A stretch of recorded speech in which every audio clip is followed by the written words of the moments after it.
So I'm going to go ahead and give you all a quick update. University Hospital received 7 casualties from the blast area today. Currently 2 of those are in critical condition. The other 5 are in stable condition, currently being evaluated for their injuries. I want to thank our fire department who helped with decontamination of the individuals. I want to thank our staff who did an outstanding job with decontamination and managing this.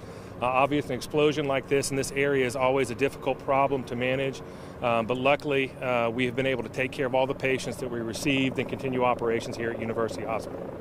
With a blast this large, this could have been a much different situation, no doubt. Absolutely, and I think that's the biggest problem with blast injuries is it really is a little bit of everything. It can be burns, it can be blunt injuries, it can be penetrating injuries, trapped by debris, chemical explosions, and chemical exposures. So from that perspective, you know, it's great to have a team like this that can manage these patients. Can you tell us the extent of some of those injuries? So I can't tell you the extent of all the injuries. We're still in the process of evaluating everyone, but 2 of them are in critical condition currently from their injuries.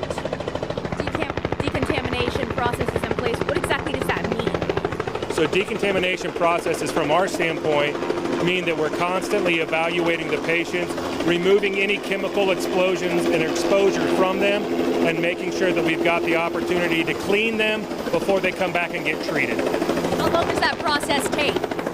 It can take anywhere from a few minutes to 15 minutes, and it depends on what the exposure.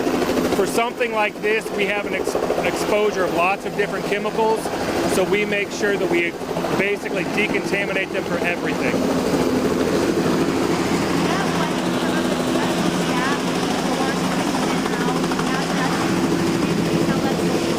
There was medical staff in and out of those doors and hazmat suits. Is that what they were doing? Can you tell us what that process was like? Yes, that's the decontamination process. So what we do is we actually take the patients, remove their clothing, remove all the chemicals from them, and then take them into hospital for treatment and evaluation. You mentioned there could be blast injuries, there could be burn injuries. Can you tell us, if you can, what types of injuries you saw today from this explosion? We're live. We're live. So we saw a little bit of everything today from all the patients. There were a fair amount of burn injuries, a pretty significant amount of blast injuries as well, from the penetrating and blunt injuries from the force of the explosion, as well as some crush injuries where some debris had fallen on the patient. So what's the recovery like from some of these injuries? It all depends on the injuries themselves. I think the biggest thing that you run into in something like this is it's based off how severe the injuries they have, and you always worry about brain injuries just like we would for every other trauma, and then making sure that we can treat their orthopedic injuries or other sources of bleeding. Luckily right now we don't have any patients that I can identify that are bleeding significantly, so it's managing all of those blunt injuries that we have. Dr. Smith, you mentioned UofL Fire was here with that decontamination process. You saw LMPD. Can you talk about the team effort that goes into a situation like this? Yeah, when you have something like this, it requires the assistance of LMPD, Metro Fire, Metro EMS, our hospital staff. We are on point with the city as well as their emergency response. You really can't treat patients like this without having all of those resources available. And we're lucky to be able to have that type of relationship with everybody here in the city. And, you know, when as bad as this is, they got everyone to the hospital, and we've been able to decontaminate and take care of everybody. I don't know if we heard you over the topic now, but exposure to the type of chemicals that the patients might receive. What sorts of things do you worry about long-term that type of exposure? Yeah, luckily long-term exposure is not usually a problem in things like this. Where we do have a problem is in episodes like this, you don't know exactly everything that they've been exposed to. So we decontaminate them for basically anything and everything that is contained within any of the factories or processing, which is a little more extensive process, and that's why it's great to have Metro and have Metro Fire involved in that. But it's the only way to make sure that you've got everything taken care of. Have you ever worked anything like this in the decontamination you're doing now? So we have decontamination not infrequently. The most common reason to do decon is, for example, a car accident where you've got fuel or other fluids from the car that get into or onto the passengers. So it's not an infrequent process like that, but we've not had an explosion like this or had this type of decontamination in quite a while. I may have missed this, but what happens to the body as time will progress? to these folks? Yeah, so the biggest thing is all related to what their injuries actually are from that perspective. And so you have to treat those injuries individually, and that gives them their best opportunities to do well if you do things like that. Thank you, Doctor. You got it.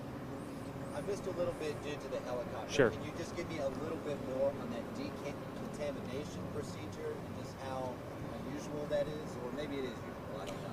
Yeah, so the decontamination procedure is something we do infrequently, but we do train for it. And in particular, something like this is a little more extensive, obviously, than a car accident where you get gasoline or diesel fuel exposure, which is the most common reason to decontaminate somebody. With things like this, with industrial chemicals, while we train for it, we have to basically assume that they have been contaminated with everything in the factory or in the area where there was this explosion. And then after we decontaminate them, we bring them in for overall care from that perspective. I mean, obviously you train for this, but you never hope for it to happen. Mm-hmm. In a situation like this, what are things that you just had to have in place so that way people are treated quickly? Yeah, so the biggest thing is disaster preparedness and disaster management. We train our teams constantly here at UofL Hospital. We work in conjunction with the city, with EMS, and with Louisville Police for all of those things. And really from us, it's about standing up, whether that would be from the shooting at Old National Bank. We were talking about the tornado in Henryville a number of years ago where we were able to respond to that disaster. It's a different scale, obviously, for something like this, but it's always what we train for and what we do here at the hospital. Jason, during that time at the Old National Bank shooting, you're one of those voices that people were looking to. What do you want to say during this time to reassure people like, yes, this big thing happened, but we are doing everything possible? What I will tell people is really something like this just demonstrates the teamwork here within this community. And I think that's shown over and over again between what EMS, what fire, and what police do, the way they respond to things, their ability to get patients to us that we need to take care of, and the way that we can work with them to make sure that we do things like decontamination at the scene and bringing them here. You don't have that everywhere, and we are lucky to have that here in Louisville. You're saying that the medical treatment is able to actually start before they get to the hospital? Absolutely. And it starts from the scene and what they're able to do. I don't think you can say enough about what they do and how they respond to them. Any other questions?